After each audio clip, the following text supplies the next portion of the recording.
नमस्कार दोस्तों, स्वागत है आपका एक और एजुकेशन वीडियो में जिसमें मैं आपको पर्सनल फाइनेंस के बारे में सिखाऊंगा।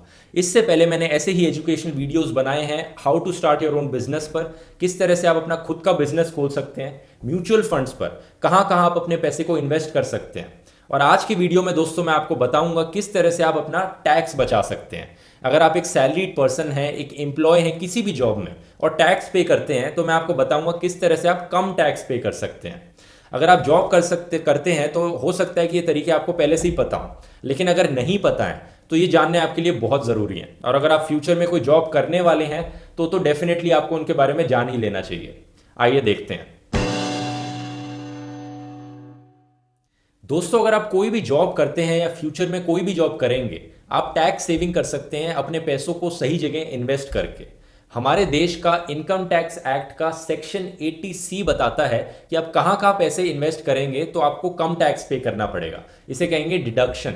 आप एक जगह पैसों को इन्वेस्ट करेंगे तो डिडक्शन मिलेगी आपको कि आपको उस पैसे पे टैक्स ना पे करना पड़े, तो बेसिकली आपका टैक्स बच जाएगा। सेक्शन 80C में लिखा गया है कि टोटल में 1.5 लाख रुपीस आप स्पेसिफिक चीज़ों में इन्वेस्ट करेंगे तो आपको उस 1.5 लाख रुपीस पर टैक्स नहीं भरना पड़ेगा।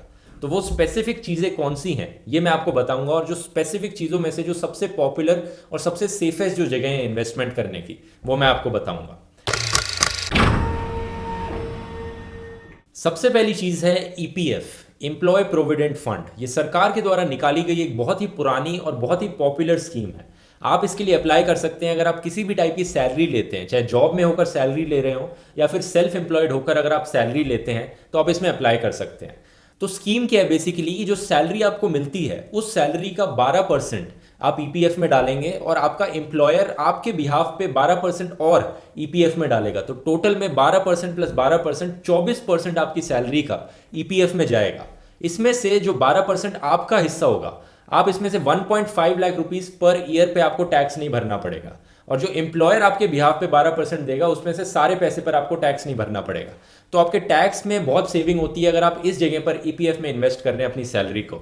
इन्वेस्ट करने के बाद ईपीएफ में रखे गए पैसों पे आपको अराउंड 8.5% का इंटरेस्ट रेट मिलेगा। हर साल ये थोड़ा ऊपर नीचे होते रहता है क्योंकि गवर्नमेंट हर साल डिसाइड करती है कि एग्जैक्टली ये इंटरेस्ट रेट कितना होना चाहिए। फाइनेंशियल ईयर 2017-18 के लिए था 8.55%। अब आप पैसे वापस कब निकाल सकते हैं ईपीएफ से? जनरली दोस्तों इसमें 5 साल का लॉक इन पीरियड है, यानी 5 साल से पहले तो आप नहीं निकाल सकते पैसे, और 5 साल के बाद निकालने के लिए कुछ कंडीशंस हैं कि कितना परसेंटेज पैसा आप निकाल सकते हैं किस चीज़ के लिए। जैसे कि आपके बच्चों की शादी है या बच्चों की एजुकेशन के लिए पैसा चाहिए तो आप ईपीएफ से निकाल सकते हैं। लेकिन जनरली दोस्तों ये बनाया गया है गवर्नमेंट की तरफ से रिटायरमेंट के बाद के लिए। जब आप काम करना बंद कर देते हैं तब आप ईपीएफ के पैसे को वापस निकाल सकते हैं। वही पर्पस है इसका। एम्प्लॉय प्रोविडेंट स्कीम तभी नाम भी आया है कि जब तक आप एक एम्प्लॉय हैं तब तक ये फंड इकट्ठा होते रह रहा है, और एम्प्लॉय जब होना बंद हो जाएंगे, आप अनएम्प्लॉयड हो जाएंगे या फिर रिटायर हो जाएंगे, तो आप इस पैसे को यूज कर सकते हैं, इस फंड को यूज कर सकते हैं। अब ईपीएफ में कैसे इन्वेस्ट करना है इसका बड़ा सिंपल तरीका है दोस्तों। आप सिंपली अपने एम्प्लॉयर के पास जाइए, उन्हें कहिए कि आपको ईपीएफ के लिए रजिस्टर करें वो, अगर उन्होंने ऑलरेडी किया नहीं है तो। अगर वो कर चुके हैं रजिस्टर, उसके बाद उनसे यूएएन नंबर मांगिए। फिर आप ये उमंग ऐप डाउनलोड कीजिए दोस्तों। ये सरकार के द्वारा निकाली गई एक ऐप है जो आपको मंथली बैलेंस दिखाती है कि आपके ईपीएफ अकाउंट में कितना पैसा कलेक्ट हो गया है और कितना इंटरेस्ट कलेक्ट हो रहा है। बेसिकली आप इस स्पेसिफिक सेक्शन में उमंग ऐप के जाएंगे। ये गवर्नमेंट की ऐप है, वैसे किसी प्राइवेट कंपनी ने ऐप नहीं बनाई है। आप यहाँ पे जाके सारी डिटेल्स देख सकते हैं। ईपीएफ के बारे में अगर आपको और डिटेल्स जाननी है, आपके कोई भी सवाल है इससे रिलेटेड, तो मैं कहूंगा आप इस गवर्नमेंट वेबसाइट के फ्रीक्वेंटली आस्क्ड क्वेश्चंस के सेक्शन में जाके देखिए। ये सामने लिंक दिया है मैंने इसका, और डिस्क्रिप्शन में भी आपको ये लिंक मिल जाएगा। आपके कोई भी सवाल हो यहाँ पर आप डिटेल में रिसर्च कर सकते हैं। जनरली मैं कहना चाहूंगा दोस्तों कि अगर आप एक सैलरीड एम्प्लॉय हैं, आप अपनी 24% सैलरी अफोर्ड कर सकते हैं सेव करना, तो ये सेविंग का एक बहुत ही अच्छा तरीका है और आपको डेफिनेटली करना चाहिए। ईपीएफ जैसे ही एक और सरकार के द्वारा निकाली गई बहुत ही अच्छी टैक्स सेविंग स्कीम है पीपीएफ, पब्लिक प्रोविडेंट फंड। ये सबके लिए एप्लीकेबल है दोस्तों और बहुत ही सिंपल है। आप बेसिकली एक साल में 1.5 लाख रुपीस तक इसमें इन्वेस्ट कर सकते हो पर पर्सन, और आपको रिटर्न्स मिलेंगे अराउंड 7.6% जो इंटरेस्ट रेट मिलेगा इसको। हालांकि सरकार स्पेसिफिकली हर साल ईपीएफ की तरह ही इसमें भी डिसाइड करती है कि इसका एग्जैक्ट रिटर्न रेट कितना होना चाहिए, लेकिन अराउंड 7.6% ही रहता है वो। तो हर इंसान के लिए आप ये कर सकते हो। अपनी फैमिली में चाहे आपके बच्चे भी हों, 18 ईयर्स से कम के बच्चे भी हों, उनके लिए भी आप एक पीपीएफ अकाउंट खोल सकते हो और उनके नाम पर भी आप 1.5 लाख रुपीस पर ईयर उसमें डाल सकते हो पीपीएफ अकाउंट में। फॉर एग्जाम्पल, अगर आप हर साल पीपीएफ में 1.5 लाख रुपीस इन्वेस्ट करते हो 10 साल तक और 7.6% का इंटरेस्ट रेट है, तो 10 साल बाद आपने टोटल में 15 लाख इन्वेस्ट किए होंगे इसमें, लेकिन आपको जो पैसा वापस मिलेगा, रिटर्न मिलेगा, वो 23 लाख मिलेगा।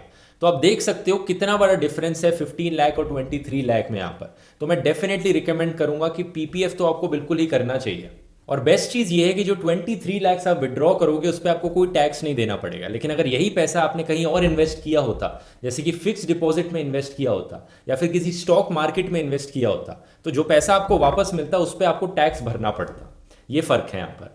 तो पीपीएफ के लिए रजिस्टर कैसे करना है, ये बहुत ही आसान है दोस्तों। आप किसी भी पोस्ट ऑफिस में जा सकते हैं या किसी भी डेजिग्नेटेड बैंक में जा सकते हैं इसके लिए रजिस्टर करने के लिए। और पीपीएफ में किस तरह से आपको पैसे देने हैं इसके लिए भी कोई सेट रूल नहीं है। आप मंथली पैसे डिपॉजिट कराना चाहे अपने पीपीएफ अकाउंट में करा सकते हैं या फिर ईयरली कराना चाहे वो भी करा सकते हैं। पीपीएफ का लॉक इन पीरियड होता है दोस्तों 15 साल का। ये लॉन्ग टर्म इन्वेस्टमेंट के लिए बना हुआ है। अगर आपको फुल अमाउंट विड्रॉ करना है पीपीएफ अकाउंट से तो ये 15 साल के बाद ही किया जा सकता है। लेकिन 15 साल से पहले आप पार्शियल विड्रॉल्स कर सकते हैं मैच्योरिटी पीरियड के बाद। अब ये मैच्योरिटी पीरियड क्या होता है और पीपीएफ के बारे में और डिटेल्स अगर आपको जाननी है तो मैं कहूंगा दोस्तों, स्टेट बैंक ऑफ इंडिया की मैंने वेबसाइट दी है, बहुत ही अच्छे से इन्होंने एक्सप्लेन किया है और डिटेल्स बताई हैं पीपीएफ के बारे में। ये भी मैंने डिस्क्रिप्शन में डाल दिया है, आप वहां पर जाकर पढ़ सकते हैं। एक और बहुत बड़ा एडवांटेज दोस्तों ईपीएफ पीपीएफ में है कि ये गवर्नमेंट स्कीम्स हैं। सेफेस्ट तरीका है पैसों को इन्वेस्ट करने का। इसमें जीरो रिस्क है। मार्केट वहां पे चाहे कैसे भी ऊपर नीचे होता रहे, लेकिन आपके पैसे यहां पर सेफ रहेंगे। स्टॉक मार्केट में इन्वेस्ट करोगे या कुछ म्यूचुअल फंड्स में इन्वेस्ट करोगे, वहां पे रिटर्न्स अनप्रिडिक्टेबल है, लेकिन यहां पे रिटर्न्स फिक्स्ड हैं और रिस्क जीरो है। तीसरा तरीका इन्वेस्टमेंट का जिसमें आप टैक्स सेविंग कर सकते हैं, यह है ELSS, equity linked saving scheme. ELSS दोस्तों एक टाइप का म्यूचुअल फंड होता है। ये भी सेक्शन 80C के अंदर ही आता है। अगर आप इसमें पैसे इन्वेस्ट करेंगे तो जो पैसे आपने इन्वेस्ट किए हैं उनमें से 1.5 लाख रुपीस पर ईयर तक आप उस पैसे पे टैक्स बचा सकते हैं। लेकिन ये मार्केट से लिंक्ड होता है, तो जैसे मार्केट ऊपर नीचे जाएगा वैसे ही आपके रिटर्न्स भी ऊपर नीचे जाएंगे। तो पोटेंशियली ज़्यादा रिटर्न भी दे सकते हैं ईपीएफ पीपीएफ के कंपैरिजन में, लेकिन कम रिटर्न भी दे सकते हैं ईपीएफ पीपीएफ के कंपैरिजन में, क्योंकि मार्केट पे डिपेंड करते हैं। मान लो आपने 2 लाख इन्वेस्ट किए ईएलएसएस में, जो कि 3 साल बाद 2.5 लाख हो गए, तो 1.5 लाख तक आपको टैक्स नहीं भरना पड़ेगा जो आप इसमें इन्वेस्ट कर रहे हो। और 3 साल बाद जो आपको इंटरेस्ट मिला आपको उसमें भी टैक्स नहीं भरना पड़ेगा।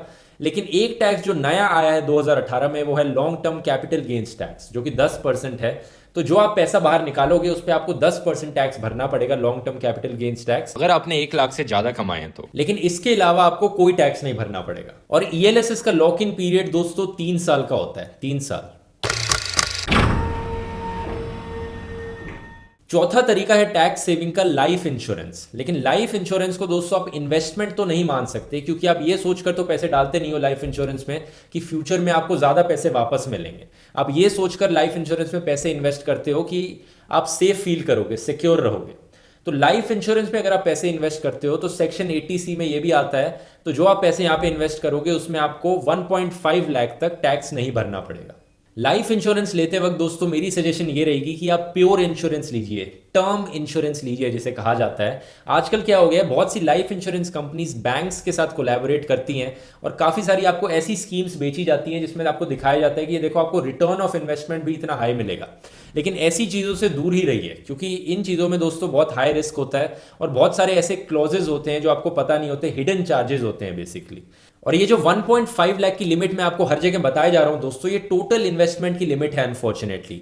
यानी फॉर एग्जांपल अगर आपने 10 लाख रुपए इन्वेस्ट किए कुछ ईपीएफ में, कुछ पीपीएफ में, कुछ लाइफ इंश्योरेंस में, कुछ ईएलएसएस में, तो उन सारे 10 लाख पैसों में से सिर्फ 1.5 लाख पर ईयर पर ही आप टैक्स बचा सकते हो, वही आपका टैक्स फ्री होगा। ये सेक्शन 80C कहता है। ऐसे ही एक सेक्शन 80D है जो कि हेल्थ इंश्योरेंस के लिए है। इसकी मैक्सिमम लिमिट है 50,000 रुपीज। आप हेल्थ इंश्योरेंस में अगर 50,000 रुपीज स्पेंड करते हो तो वो आपका टैक्स फ्री हो जाएगा।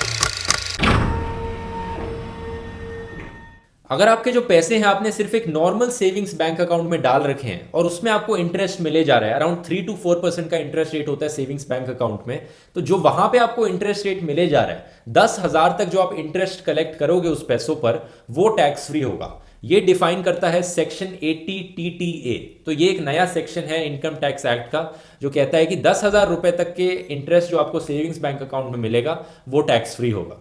तो ये कुछ मोस्ट पॉपुलर तरीके थे दोस्तों टैक्स बचाने के, जो कि सरकार खुद रेकमेंड करती है। अगर आपको और जानना है इन तरीकों के बारे में और क्या क्या बेनिफिट्स एप्लीकेबल हैं एक सैलरीड पर्सन होने के नाते, तो मैं कहूँगा आप इस लिंक को विजिट कीजिए। ये गवर्नमेंट वेबसाइट की लिंक है incometaxindia.gov.in। ये लिंक भी मैंने डिस्क्रिप्शन में दे दी है। यहाँ पे आपको और पता चलेगा कि किस किस टाइप के बेनिफिट्स मिलते हैं सैलरीड लोगों को। और समरी के लिए बताया जाए तो आप यहाँ पर इस टेबल में देख सकते हैं कि ईपीएफ, पीपीएफ और ईएलएसएस के रिटर्न्स, रिस्क और लॉक इन पीरियड क्या है।